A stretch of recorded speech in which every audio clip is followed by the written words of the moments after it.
Welcome. I thought after 45 years and counting of gaming, it might be interesting to try and compile a top 10 war games list. Seems to be the fashion, and why not follow suit? A couple of ground rules I had for doing a top 10 was that I wouldn't have to necessarily own the game, although I think I do actually own all the ones that I'm going to mention. But I needed to have played it at least twice. I think sometimes you can play a game once and you can get a bit taken away with something that's sort of new and shiny, and sometimes under the bit more scrutiny it doesn't quite reach the same excitement as it did the first time that you perhaps played it. So that's my kind of house rule. Need to play at least twice, preferably face to face, and also possibly solitaire. And with that in mind, there's two games I'm going to mention which don't meet that particular criteria, but they are both held in very high regard with a group of good friends who are my kind of core players that I've been playing with over many years. And there's two that I'm going to mention.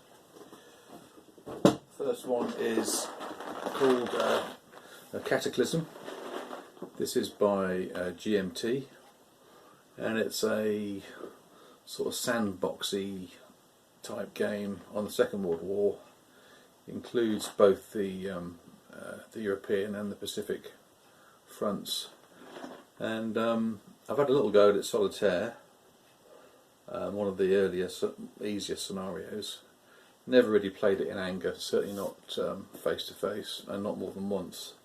But it's a game that I do look forward to trying sometime, so it's going to get a quick mention because I've got quite high hopes for it. And secondly, I picked up in the MMP sale one of the BCS, that's the Battalion Combat series of games in MMP designed by Dean Essig. There's a few of these, might be 4 now. There's the last Blitzkrieg, which I think was the Ardennes. There's one based on Kasserine, fighting in Africa, and I think there's one that's going to be coming out quite soon involving the fighting in Hungary, and I guess that would be 45. But it's a very interesting system. It's very different from a lot of the traditional games.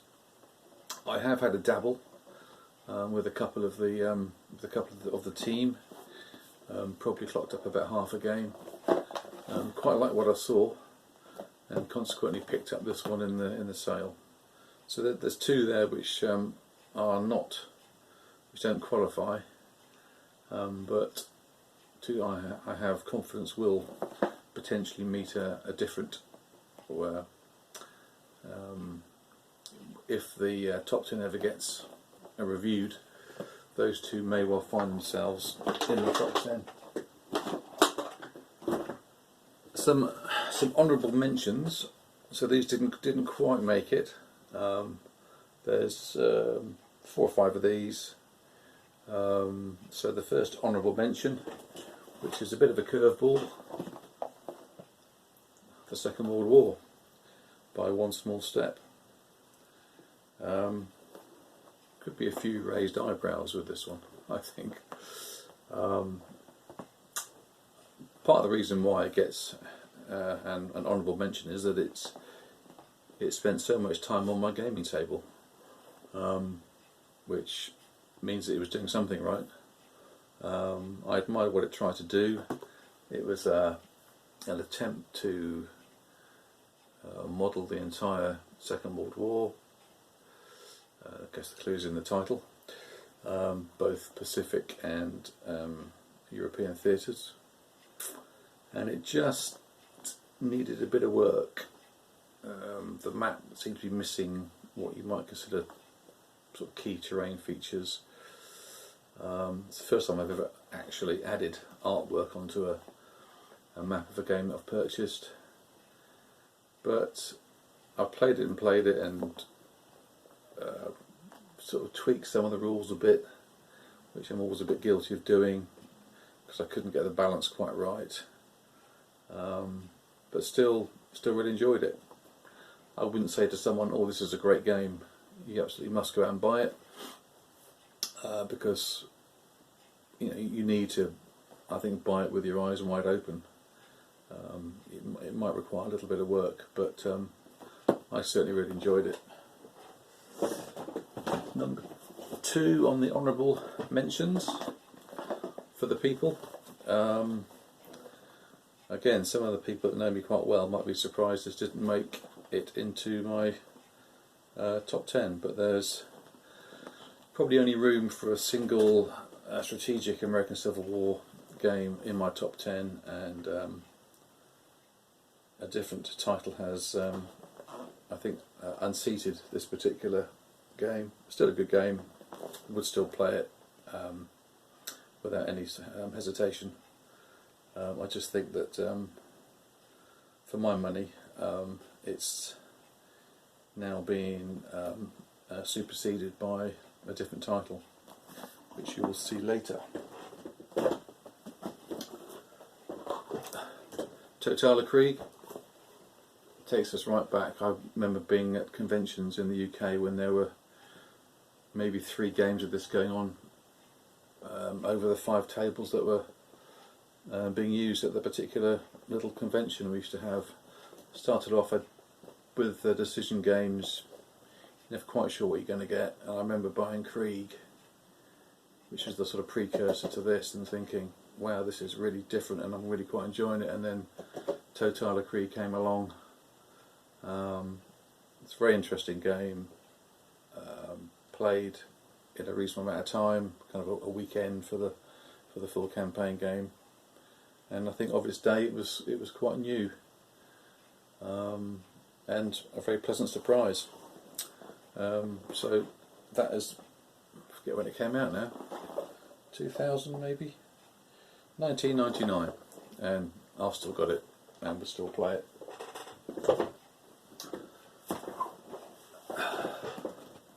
Paths of Glory, I think this is Ted Race's finest hour. I can still remember when a good friend of mine came back from America, having bought the first edition. I think he'd been to a games fair over there, and he came back quite excited. Oh, you got to try this, you got to try this. So we got the game out and we started playing it, having not really read the rules. And I just remember that instant appeal of, wow, I've got a card. It's a card-driven game, which I hadn't seen before. But it was a case of having to make lots of decisions all the time as to how you're going to use the cards. One of 4 ways, and sometimes they all seemed equally attractive and equally as important. So you were being very much pressured into making some tough decisions. Some say it's been overanalyzed. To me, that's a mark of a good game. If it's been overanalyzed, it's been because it's been played a lot, and only good games get played a lot. So I sold my first edition some time ago and went for the deluxe 6th edition mounted map. On both sides there's the historical map on one side, which is my preferred way of playing it, or you've got the old version map on the other side. So still a great game. Just doesn't get quite as much play as it used to, so it doesn't quite get in the top 10. 2 other quick mentions while we're at it. These are sort of sentimental to me anyway. Hold Fast Russia, Hannibal. Probably played this one with my lad at least 20 times, so it's always going to hold a fairly special place in my heart. Got him into gaming. It wasn't the first one he ever played, but he certainly loved playing it. And I think of the series, the whole fast, this is the original 1941-42 one. I think they've done one now which maybe covers the whole war. But I think it was better received than the ones on Korea and the one on North Africa. But we've played it many, many times and great fun. And similarly, Hannibal. This is the Valley Games version. I think it's been redone again recently, but it was done first of all by Avalon Hill. But another sort of classic game, which must have played it at least a dozen times, mainly with Alexander, and yeah. So there we are. It's a couple of little special mentions at the end. Time to move on to the top 10. So on with the top 10. But before we hit number 10, note to self: if you are bothered to take notes, at least make the point of reading them whilst trying to do a list, because one of the honourable mentions I forgot to mention was Thunder in the East. Now this could have actually made the top 10 if I was not left feeling a little bit disappointed with it, and I'll explain what I mean by that. When it first came out, it had been apparently through lots of play testing, and it was on Kickstarter, and there was lots of fanfare. And it's not a cheap game. In the UK, you're looking at £110 there or thereabouts. But I'm very much an East Front fan, and it was seen to be playable in a reasonable amount of time.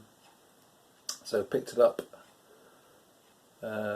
Impressed with the sort of supply and logistics system, which I hadn't seen it before.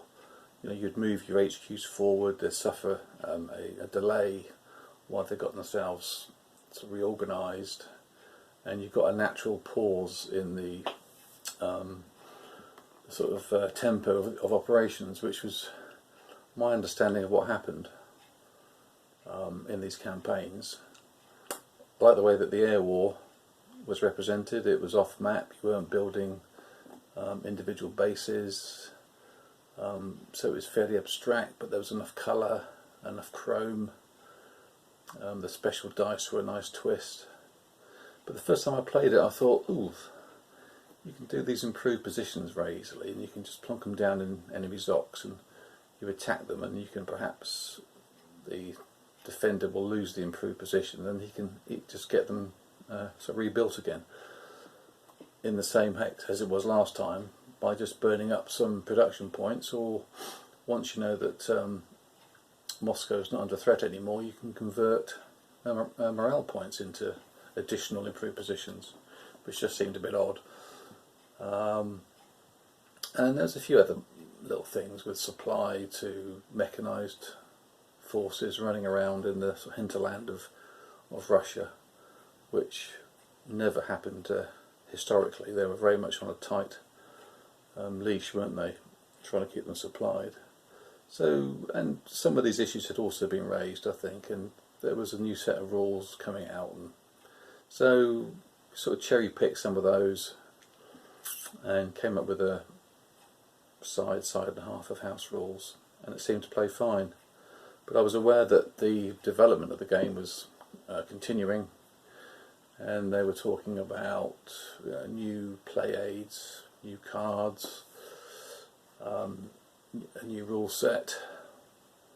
The play testing on Vassal was being done with counters that didn't even exist in the game, so I couldn't even try those without also playing on Vassal.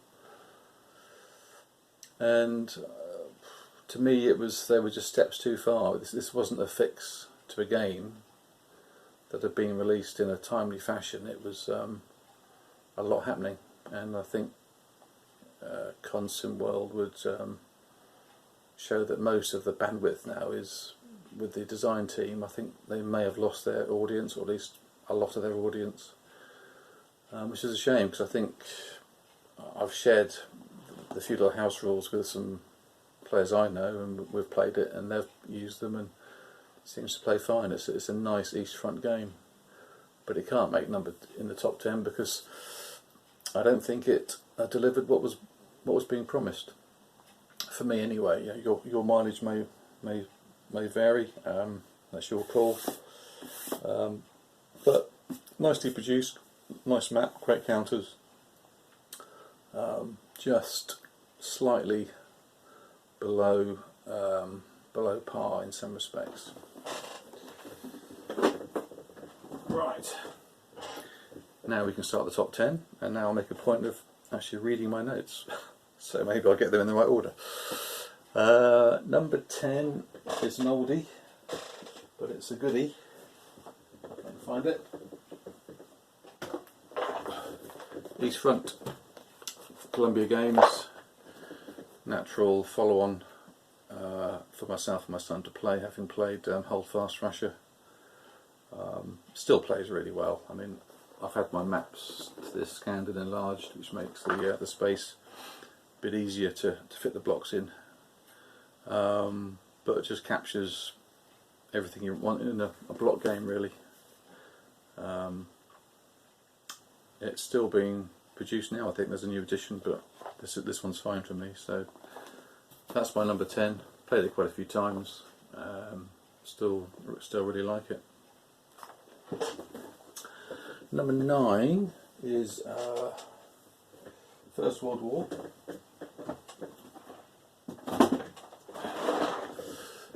Fields of Despair. GMT. Block game. Just mainly talking about the Western Front for the entire 14-18 duration. It abstractly represents the naval warfare in terms of the submarines and the blockade, and separately the fighting on the Eastern Front by using a couple of draw bags with coloured wooden cubes, which is a nice touch. So you don't lose that flavour of the game. It's a block game, so there are hidden strengths, but there's also a hidden display where you're doing research into your sort of gas technologies, gas mask technology to counter the threat of different gases, development of your aircraft and your artillery. Full game plays in a sort of reasonable length weekend. Probably not quite 2 full days for the full campaign once you know what you're doing. I've played it 3 or 4 times now, and it's a game I really enjoy, and it's nicely produced. Designed by Kurt Keckley. I think it was his first game, so hats off to you, Kurt. I mean, good effort, mate. Don't know what you've done since, but very interested to see if you're still in the industry. This says 2016, so about 5 years ago. Good game. Number 8. I think people that know me won't be too surprised at seeing Proud Monster by Compass Games appearing in my top 10. I've played it on Vassal.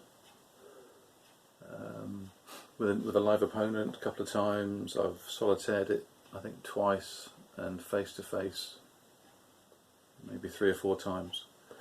To me it's a classic sort of big dumb game, really, which is, I don't mean to sort of criticise with that. I think it needs to be fairly dumb because it is big, and you don't really want layers and layers of rules when there's quite a lot of counters. And this was developed by Don Johnson. He took the Command magazine game of the same name and did the deluxe version for Compass, and it went from a 2-map half-inch counter effort to a 4-map 9/16 inch counter, which is my preferred size, and plays really well. I think he may have lost a few followers by by the way the rules were structured. I think Don has some great ideas. I love what he did with the rules to encourage the Russians to attack in the early part of the war, because essentially the Russian side starts with the stacking of 3, and it's only by making sufficient attacks at decent odds or killing German units that you can increase your stacking to 4 and ultimately to 5. And if you don't do that, if your stacking remains at 3, you will lose the game. You need to attack, which of course how Stalin was trying to run the game, by insisting that his guys stood fast and attacked. Yes, there are a few issues with the rules, and Don has got his own way of answering rules questions, which sometimes you find yourself going off on a bit of a tangent when really you just want a fairly direct answer to a straight question. But I mean, he keeps supporting it. I mean, he's not walked away, and I think the effort spent is certainly worth it for a really good experience. It's very tense. You've got sort of sudden death victory conditions where you've got to achieve certain victory points, and the gate for winning and losing starts to narrow, so you can flip either side, getting an automatic defeat or win for the Germans as time presses on. But yeah, nice game, really like it. Right, where are we now? Oh yes, number 7, World War I again. Balance of Powers, John Gorgowski, another Compass Games effort. This is a grand strategic game on the First World War, covering, well, I suppose ultimately 4 maps, because there's 2 maps covering most of Europe, another one covering the Ottoman Empire, and a smaller map dealing with Africa. And there are scenarios that you can leave some of those maps in or out if you're either time or space challenged. I really like the game. I think it's some people complained about the icons. Well, would never stop me playing the game because someone's happened to have chosen First World War helmets rather than the NATO symbology for the units. It's got a fairly involved naval system as well. So he took on a lot with this, and I think for the most part it worked pretty well. There were a few issues with the trench technology, in that how the game works is that you're trying to basically through painful experience evolve your tactics in fighting trench warfare, and you do that by fighting battles. And in the original game you did it by fighting major battles, which involved at least 2 corps on each side. This actually led to the Allies, who were fighting, or having most of them fighting on the Western Front, qualifying for experience with nearly every battle, and the Russians running from the Germans on the Eastern Front because they had no incentive to hold, because you can get demoralised if you have a big loss with a major battle, and you also give the opponent experience at fighting trench warfare, so you just tended to yield space and offer a few minor battles. So consequently we found that the Allies were getting their sort of trench experience up much more quickly than the Central Powers. So we sort of suggested that maybe there should also be a way to earn experience with minor battles, although not quite so easily. And I did some play testing with this, and I ran some spreadsheets and actually recorded all the combats. And I did actually play this, some of the smaller scenarios, with John Gorgowski on Vassal. So I've played with the designer, but of course with the smaller scenarios those issues never really showed themselves.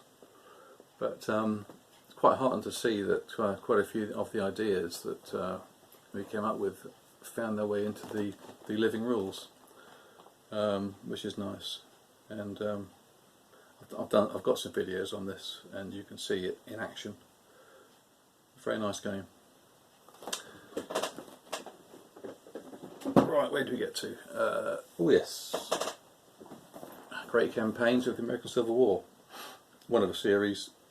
This is Grant Takes Command. It could be any of them. I think they're certainly very attractive to look at. I've got 4 or 5 titles, I think. Not played as much as I would have liked, but I've definitely played it more than 3 or 4 times over the years.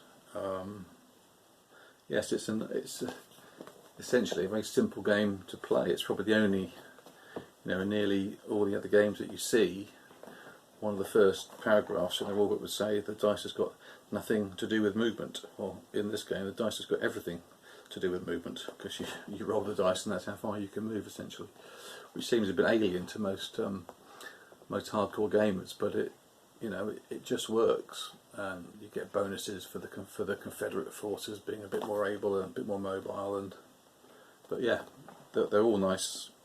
I've got the Gettysburg, Stonewall in the Valley. What's the other one? Battle Above the Clouds, and this one as well. So yeah, they're very nice series.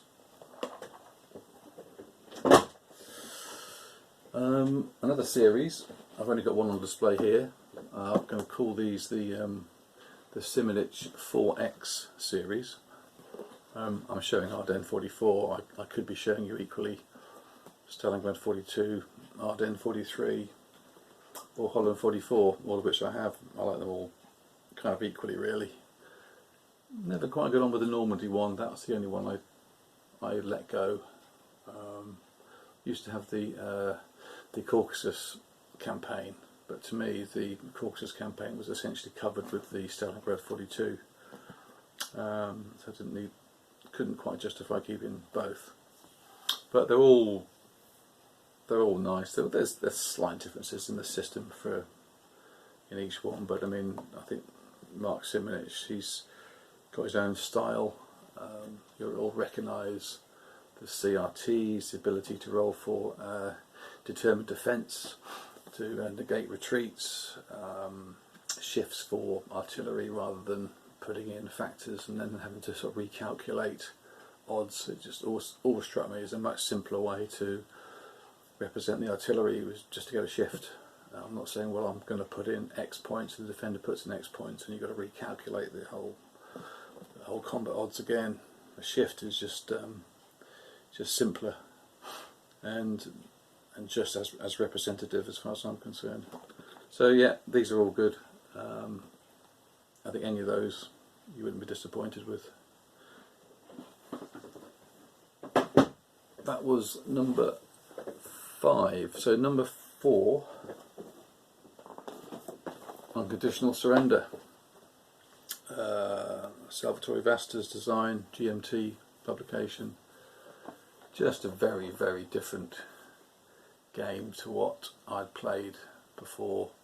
I was a little bit daunted by the rules, to be honest, because it is a very different system.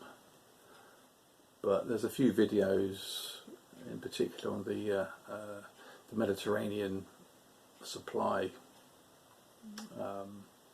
campaign, and that's one of the harder things. If you get your head around that, you're pretty much good to go, really. But the videos were great, and Sal Vasta supports the game wonderfully well. The only thing that slightly didn't quite fit to my mind was the number of die rolls in the poor weather.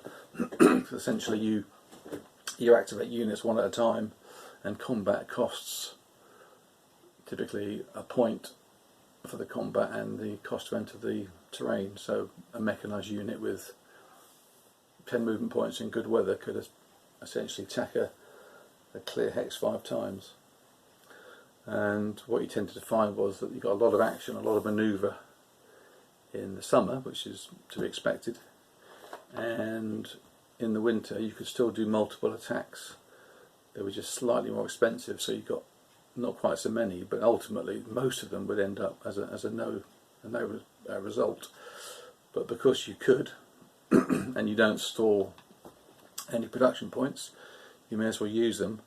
So you just have lots and lots of die rolling to no real effect. So you tended to have a lot of, well, you had moments of excitement and decision and manoeuvre in the good weather turns, and they were sort of bookended by turns that weren't that much quicker when very little happened. And again, Sal, I think, did respond to that. They've now got a rule where there is a variable, whereas the completely random weather was changed, so now it's not certain, but it's contained, because if the Germans got a run of good weather to start the game with, they could actually run away with it, because good weather is so much more, offers so much more potential for the aggressor.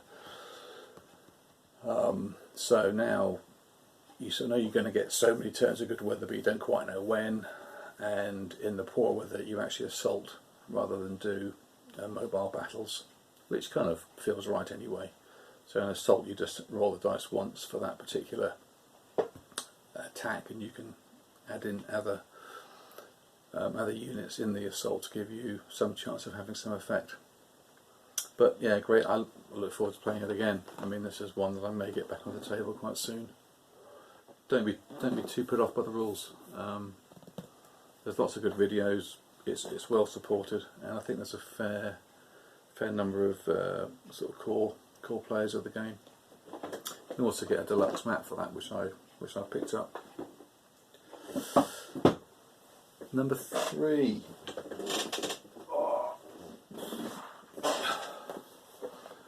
There's the big fella. The Advanced European Theatre of Operations. Probably the emphasis on the word advanced. This is another decision games, so they've got a couple in this getting a mention. This game does it all, really, in terms of the European theatre. I've played it solitaire and face to face. When I said that with unconditional surrender, don't be put off by the rule book. For this one, I would understand if you were put off by the rule book. It's a bit of War and Peace, really.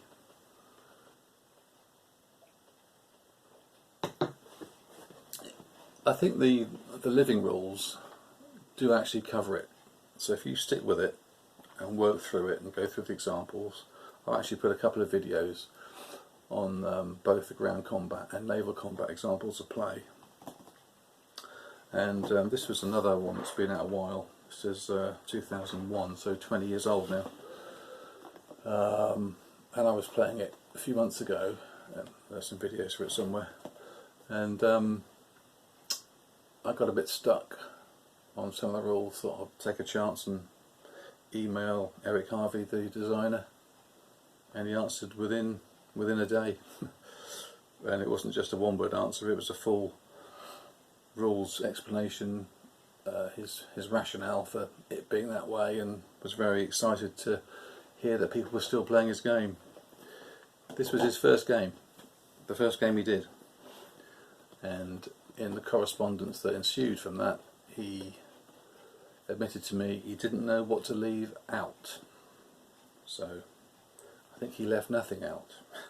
There may even be a kitchen sink counter in there somewhere, if you look carefully. But yeah, number 3 on my list is fine. I could understand that other people may not have it on their list simply because of the effort to get others to play it, which is a shame.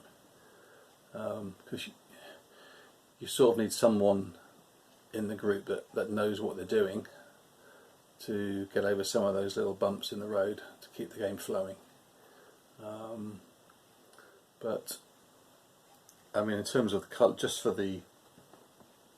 the workload, the order of battle, the effort that went into the game, I think it's a phenomenal piece of work, and should be admired, really.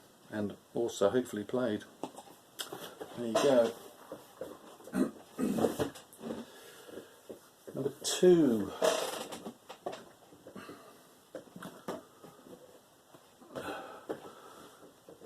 The game that dethroned for the people, for me, the US Civil War. Mark Simonich.